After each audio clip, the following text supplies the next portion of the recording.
On today's show, the Atlanta Hawks lose up in Brooklyn. Their sixth loss in the last 8 games. Very competitive from the Hawks in this spot. The offense was good enough to win. The defense was not quite good enough to win because Brooklyn was making every shot, and the turnover battle, while it went in the Hawks' direction, was not as big of an advantage as it probably should have been. In this one, we'll have all of the takeaways from this game and more coming up. You are Locked On Hawks, your daily Atlanta Hawks podcast. Part of the Locked On Podcast Network. Your team every day.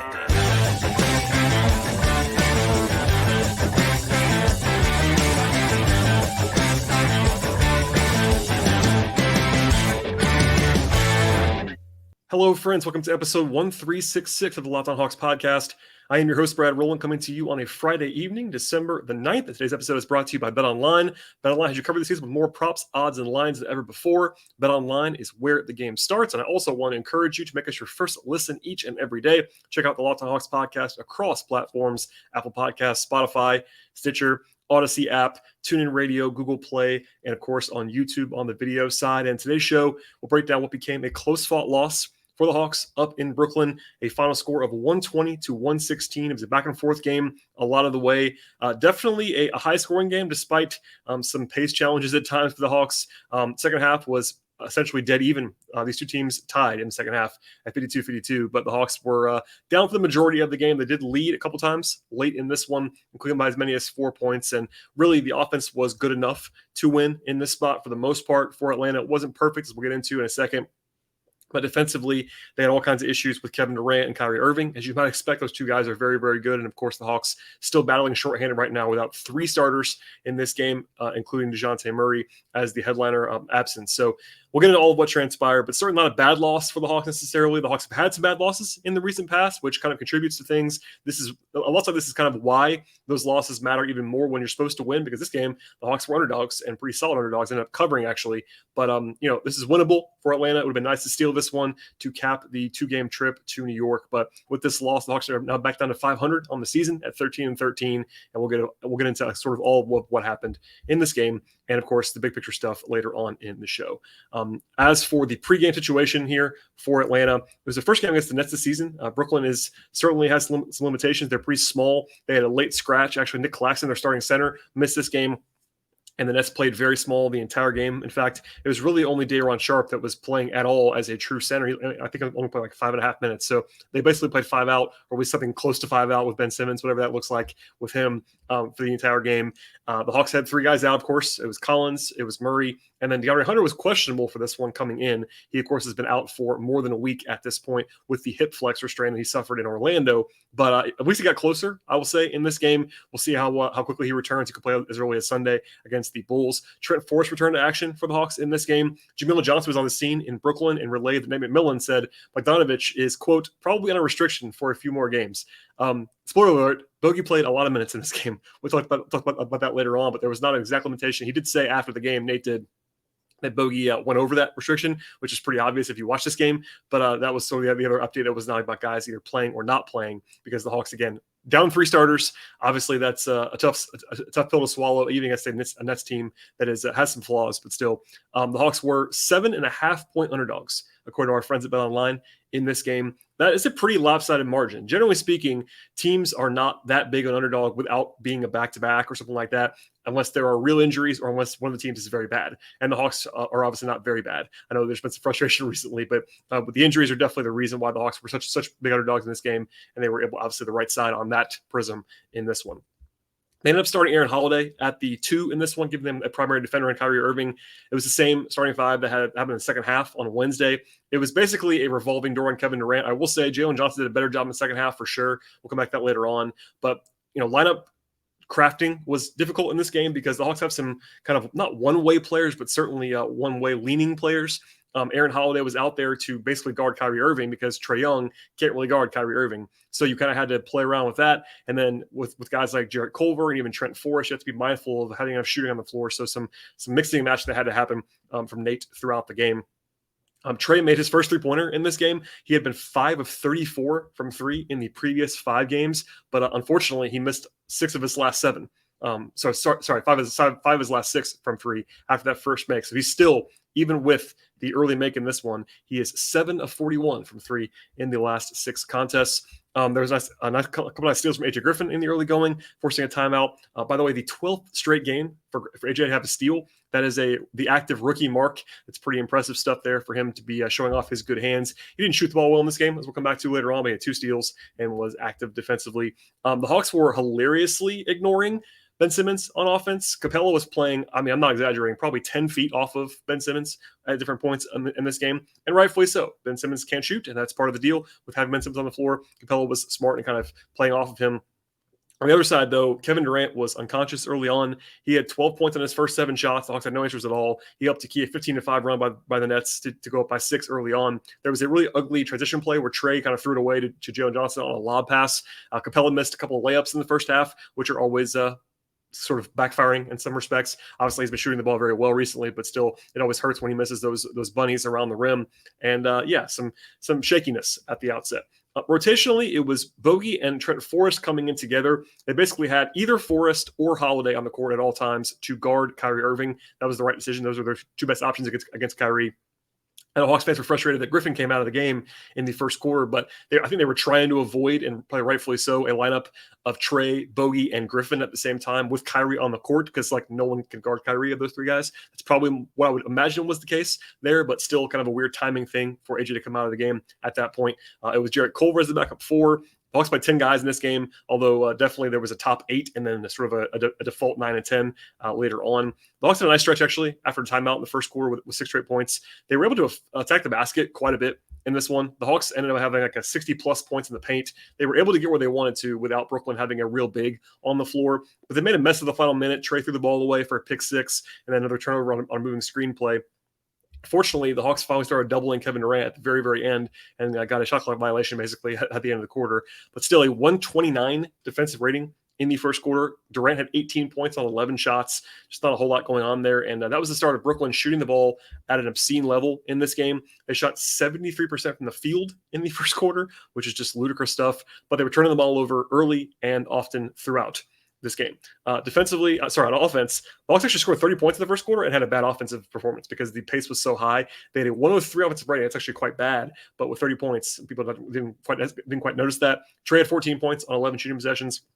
He wasn't super effective, but he was definitely better than he has been at times, and he did kind of cool off after that. But it was definitely one of the situations where Trey had 33 and 9 in this game and didn't play like an A+ game by any means in this one.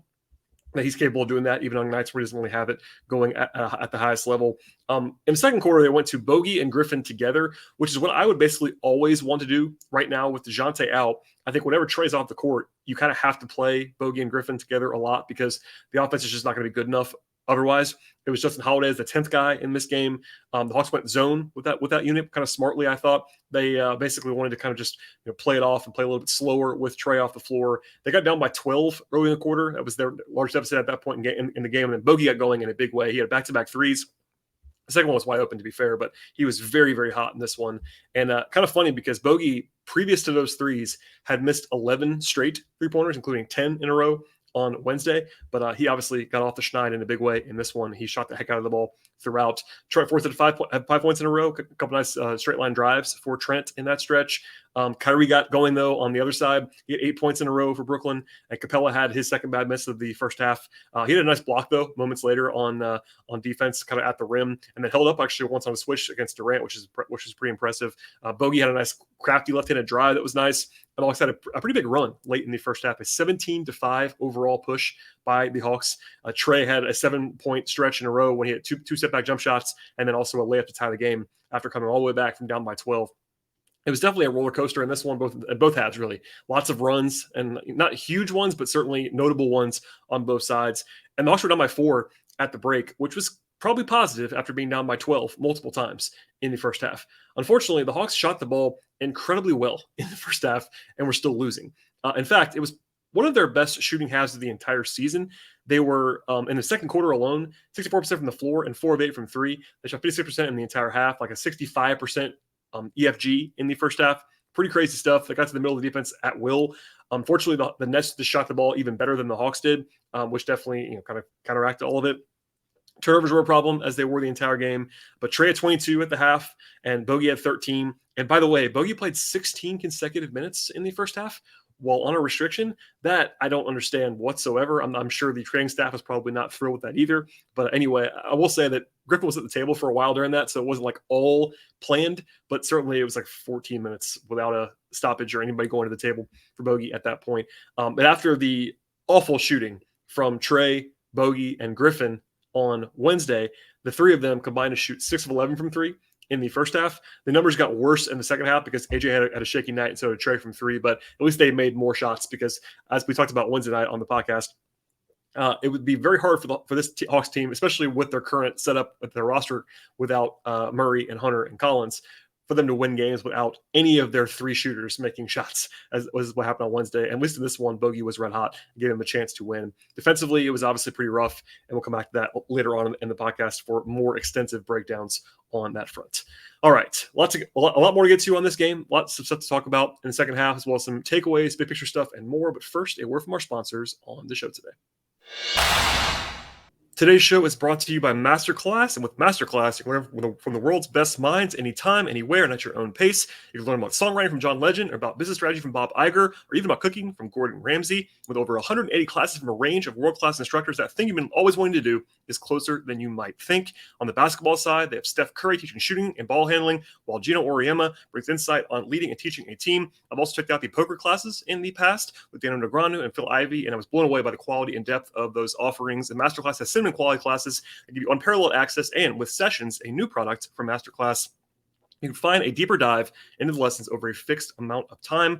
MasterClass is accessible on your phone, web, or smart TV, offering classes on a huge variety of subjects, all taught by people who are at the top of their fields, and members can go at their own pace. Each class has downloadable materials, classes, guides, recipes, and much more. MasterClass can be accessed anytime, anywhere on iOS, Android, desktop, Apple TV, Amazon Fire TV, Roku, or by visiting masterclass.com. And I highly recommend you check out MasterClass today. And this holiday, give one annual membership and get one free. Go to masterclass.com/lockedon today. That is masterclass.com/lockedon. Terms apply. Today's show is brought to you by LinkedIn, and these days, every new potential hire can feel like a high-stakes wager for your small business. You want to be 100% certain you have access to the best qualified candidates available, and that's why I check out LinkedIn Jobs right now. LinkedIn Jobs helps you find the right people for your team. They do it faster, and they do it for free. I've been hiring on LinkedIn Jobs in the past, and they've proven to be an awesome resource. It's really easy to create a free job post on LinkedIn Jobs, and they have the candidates they're looking for that are high quality that you have to locate to make the best possible hire for your business. And then once you're set up, you can add your job, the purple hiring frame, to your LinkedIn profile to spread the word that you're actually hiring. And they have tools like screening questions to make it easy to focus on candidates with just the right skills and experience to quickly prioritize who you want to interview and eventually hire. Finish the year strong with LinkedIn Jobs. To find the right team member is a key piece of doing just that. It is why small businesses rate LinkedIn Jobs #1 in delivering quality hires against leading competitors. LinkedIn Jobs helps you find the right qualified candidates you want to talk to, and they help you to do it faster. Post your job for free at linkedin.com/lockedonnba. That is linkedin.com/lockedonnba to post your job for free. Terms and conditions apply. All right, and we'll dive into the second half now. Jalen Johnson actually had a nice start to the third quarter, had a nice drive in the first 90 seconds or so, got the attention of the defense and dumped it off to Capella for a dunk. Trey had one very quickly after that as well. Again, the Hawks were just kind of knifed through the defense the entire game effectively. And again, I thought Jalen played much better defensively in the second half. It's an impossible assignment for Jalen Johnson to have to guard Kevin Durant. Like, that's not really fair to him, especially with his lack of reps in that kind of role. But he did settle in and got better throughout this one on defense. The Nets, though, were kicking the ball around the entire game, really, but especially in the first 2.5 quarters. So Brooklyn had 5 turnovers in the first 5 minutes of the second half. At that point, they had 17 for the game. That's a ton even for a full game. The Hawks, though, lost those 5 minutes by 8 points. Again, the Nets averaged a turnover per minute, and the Hawks lost those minutes by 8 points because Brooklyn hit 5 threes in that stretch. So basically, for like half of a quarter, Brooklyn either made a 3 or turned them all over. It was pretty crazy. Kyrie Irving was red hot in that stretch, and the Hawks also missed their first 5 threes of that half. Brooklyn, at one point, had 87 points in 30 minutes, which is a ton, obviously, no matter what the pace is. And they did that while committing 19 turnovers. That is like impossible to do because you have to shoot so well, and the Nets did at that point. Now they finally did cool off from there. In fact, they were pretty human offensively for the last quarter and a half of this game.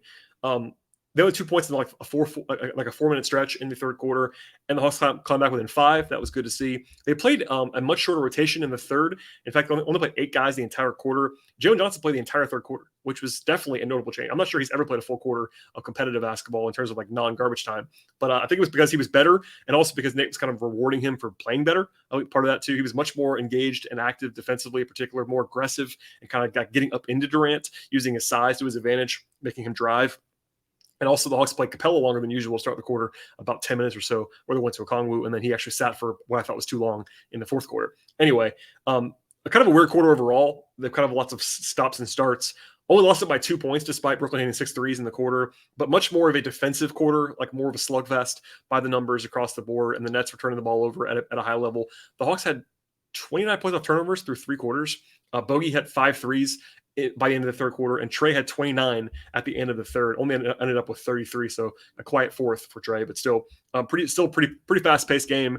The Hawks had 90 points through 3 quarters, which is obviously averaging 30 points a quarter. People are going to have their heads turned, but they had actually a sub-average offensive rating at that point, just because the pace was so high. But in the fourth, it was kind of a slugfest for a while. The Hawks played Culver and Holiday together. I mean, Justin, not Aaron. They played those guys at the forward spots, and instead of doing what they did in the first half, which was playing both Bogey and Griffin together with Trey off the floor, they played Culver and Holiday and Forrest. That trio is not going to work on offense most of the time, and that was still kind of true to form. But fortunately, they were bailed out by Bogey eventually. Bogey hit back-to-back jump shots for the lead with about 9.5 minutes to go in the fourth quarter, and that was a very nice kickstart to give the Hawks, again, the lead for the first time in like 2 quarters at that point. Bogey, at that point, had 28 points on his first 16 shots. He was cooking.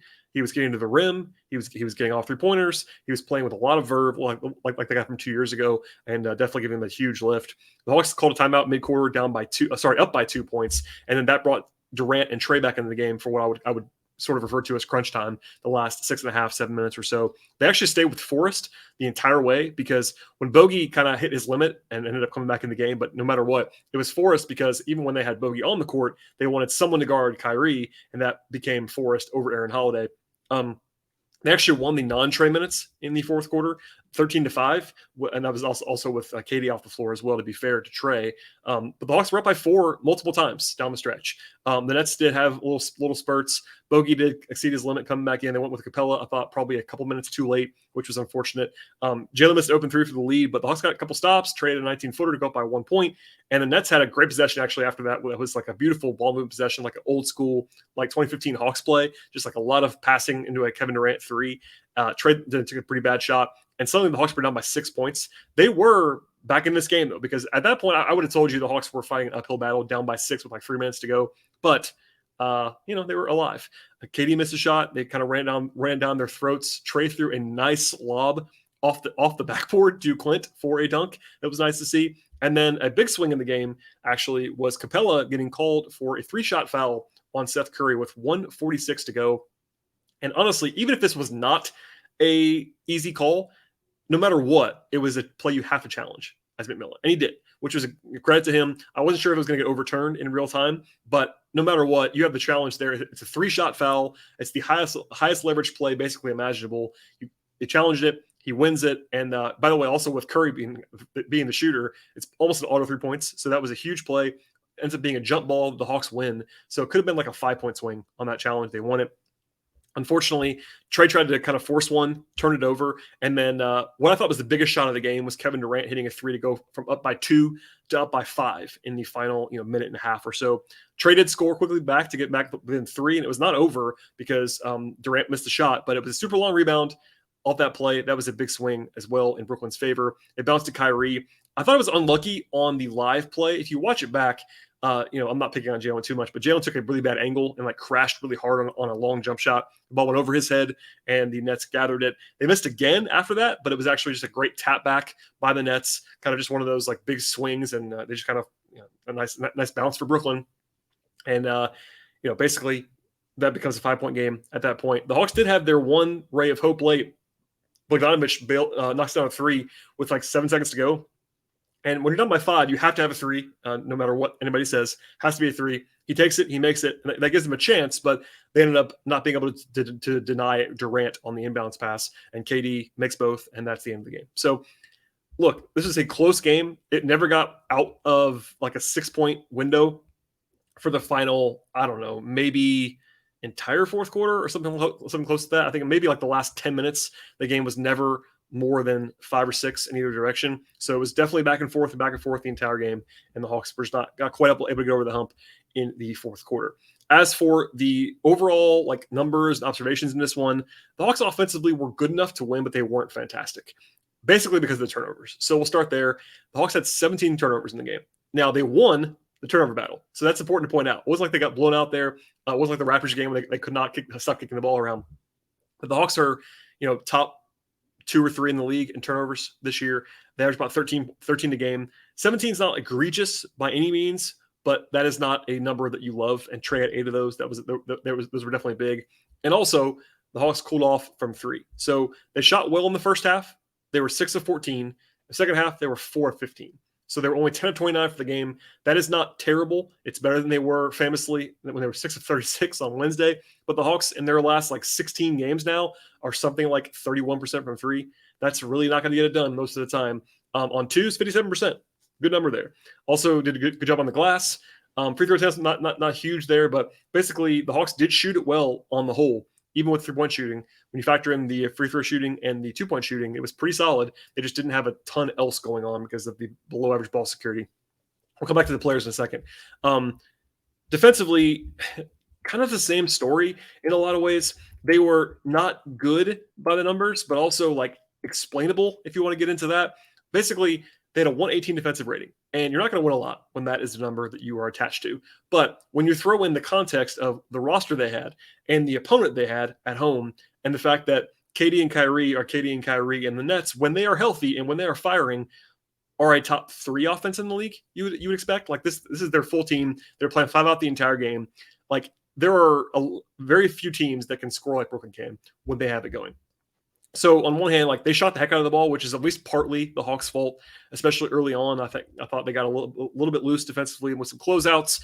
Trey was not good defensively in this game. Bogey is not necessarily dialed in at this point defensively. I thought Aaron and Justin Holiday both had some mishaps defensively, but they weren't terrible. They just weren't good, and that was the problem.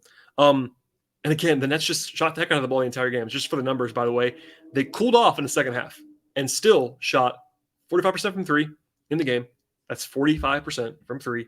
They were 13 of 29. It's not a huge volume, but still, the Hawks took the same amount and made 3 less. That's 9 points. There's your game in some respects. And then from 2, they were 60%.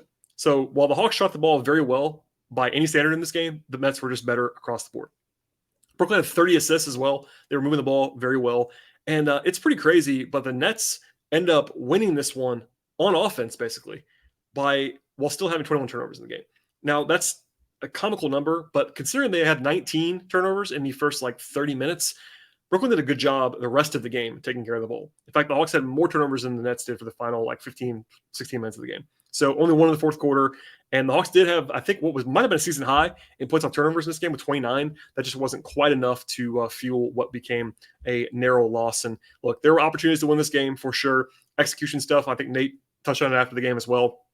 Some defensive rebounds that probably could have happened in the fourth quarter, both pre-Capella and with Capella on the floor. Those 2 long ones in the last possession when the Hawks had to get a stop were big, even if you're kind of unlucky along the way.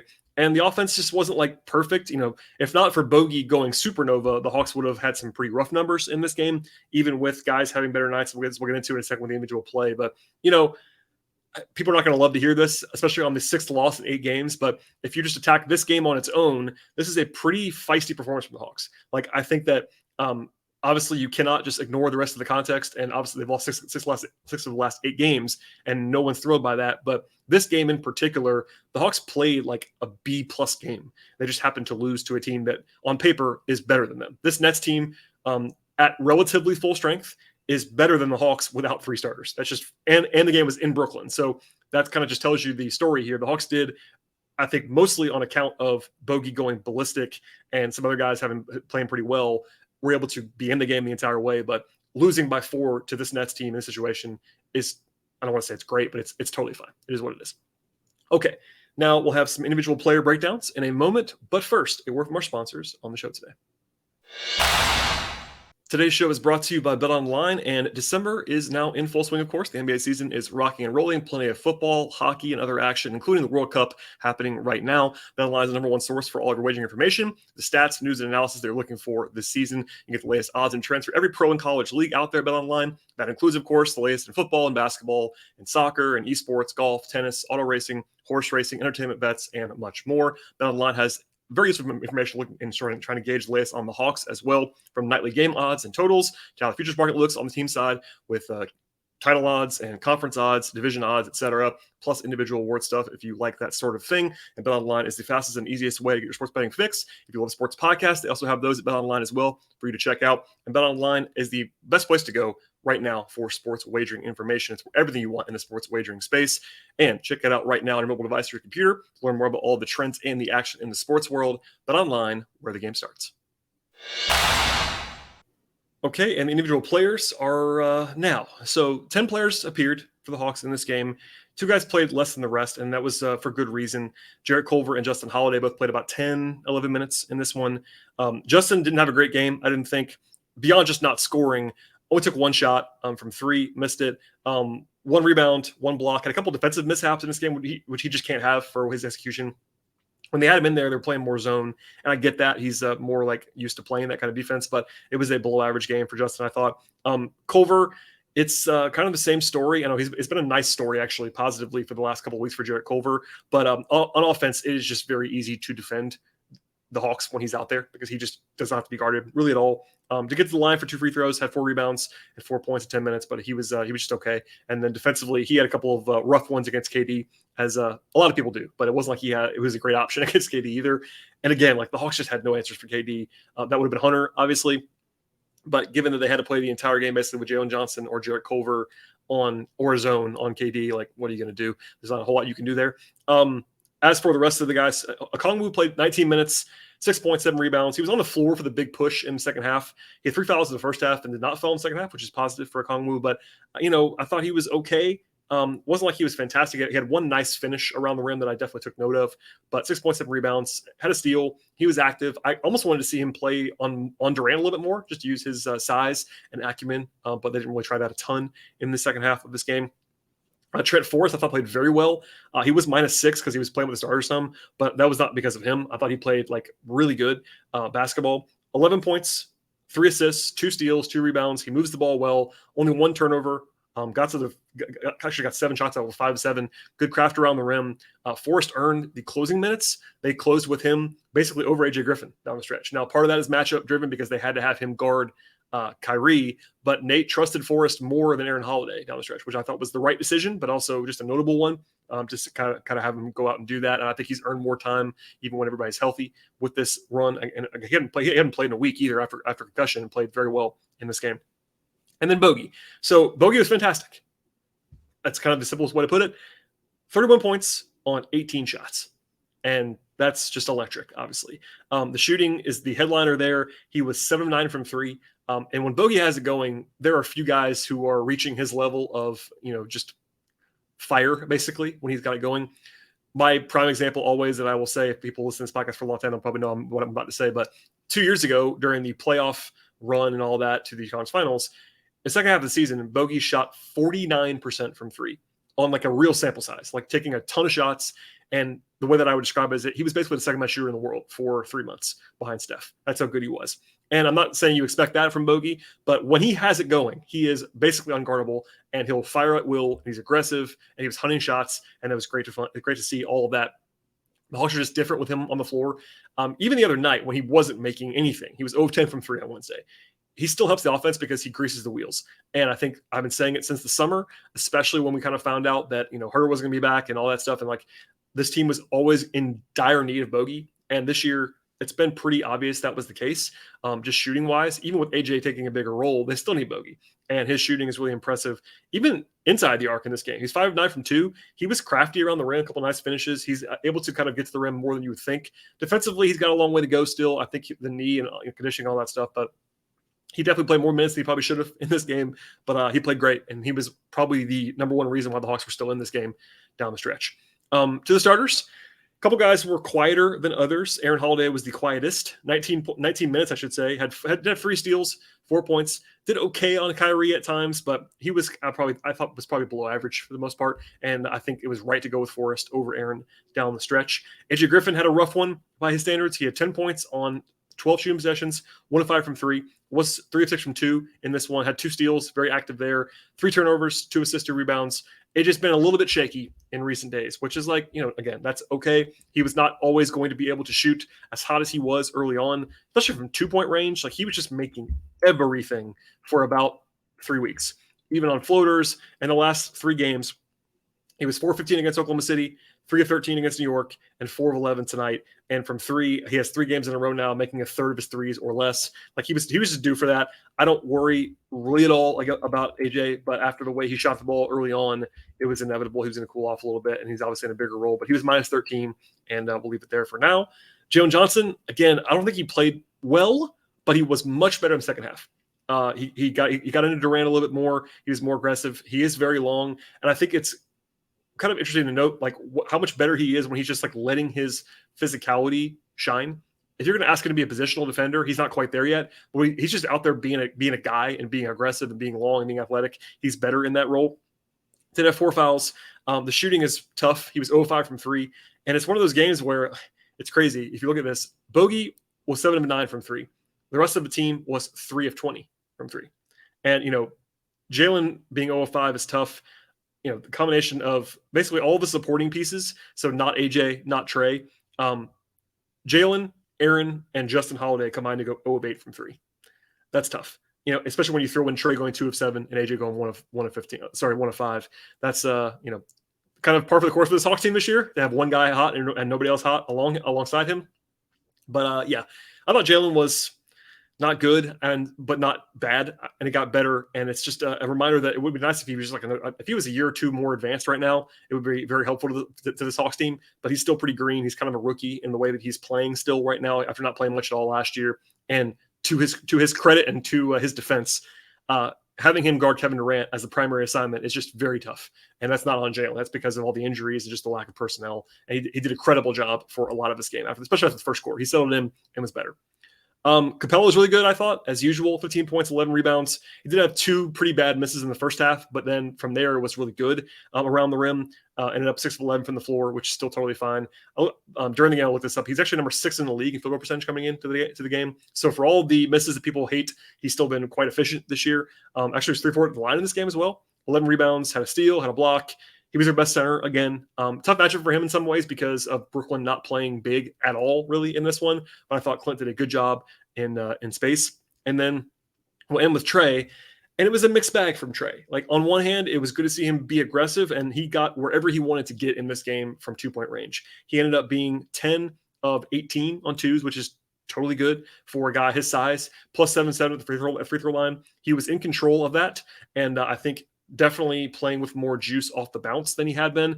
There were still some possessions that I didn't love where he was like really, really going into ISO mode in a way that was probably not necessarily. Also, he had 8 turnovers, and that's a number that you can't really handle, especially with him being the only part of that. In his defense, again, is him being the only initiator for most of this game, but still a little bit more ball security would have been helpful. 3-point shooting is still rough. I recommend reading a piece from John Hollinger, kind of laying out what I've been saying for a while, but kind of all in one place about Trey's shooting woes this year, because he just can't make a jump shot. And for whatever reason, he made his first one tonight and then missed 5 of the last 6. And it's just what it is. I think he's going to make shots eventually, but I don't think he was as good as 33 points and 9 assists will tell you that he was. And then defensively, he had 3 steals. That was good to see. He was pretty active at times, but especially in the first half, he was pretty rough. So I don't know. It was more of a middling game for Trey than you would think, 33 and 9, but on the other hand, it's a credit to Trey that he can not play that well, honestly, and have 33 and 9. That's the mark of someone who's awesome. But still been not great, not a great season for Trey, as we talked about a lot in the last couple of days. So I'll leave that now for the end of this podcast. Okay, so from here, the Hawks are 13-13 on the season, and they're 5-9 on the road. They're 8-5 at home. It's been pretty rough in recent days. as I said before, this loss in a vacuum is not a bad one at all. They were competitive. I think they probably outplayed their baseline. It's not all about point spread, but I think that tells you a lot in this game, and the Hawks were able to kind of be inside that number for most of the game. But Sunday is a game that the Hawks should be. I'm not sure they'll be like favored by a lot because of the injuries, but I think Hunter might come back on Sunday. I'm not going to say he's definitely going to come back, but because he was questionable to play on Friday, usually with another day off, he might be able to go on Wednesday. They won't have Murray or Collins. That's definitely a huge thing. But they're playing the Bulls on Sunday at home, and the Bulls are not particularly good right now. They're 10-14 on the season. Chicago actually, it's a back-to-back for them as well. They play at home on Saturday, so the Bulls have to go from Chicago to Atlanta overnight Saturday into Sunday. That's another advantage for the Hawks. So I say all that to say that is a much, much easier matchup for the Hawks than this particular matchup was against the Nets. Hunter would help just for defense and all that stuff as well. So I'm not saying it's like a must win. I'm sure people will say that because of how much the Hawks are losing right now.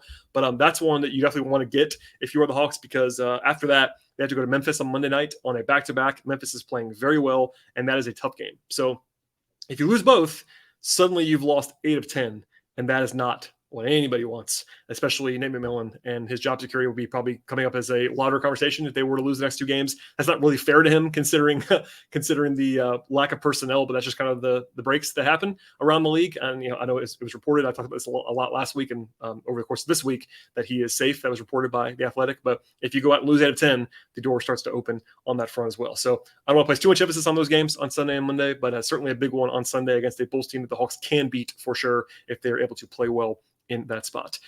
That will do it for today and for this week. We've been very busy on the show with 5 episodes. I talked to Wes Morton of Peachtree Hoops on the show Thursday evening. That conversation is still very relevant. More big picture about the first 25 games of the season for the Hawks and Murray's injury and the fallout from there. Also did game recaps earlier in the week.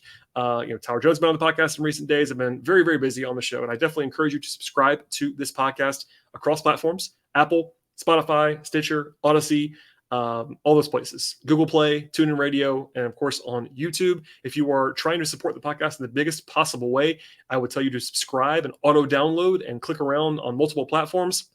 If you want to go above and beyond, I'm also writing again about the Hawks on Patreon. It's patreon.com/BT Rowland. If you want to support that endeavor, I definitely appreciate that as well. Thank you for listening, everybody. I hope you enjoy your weekend, and we'll see you after the game on Sunday.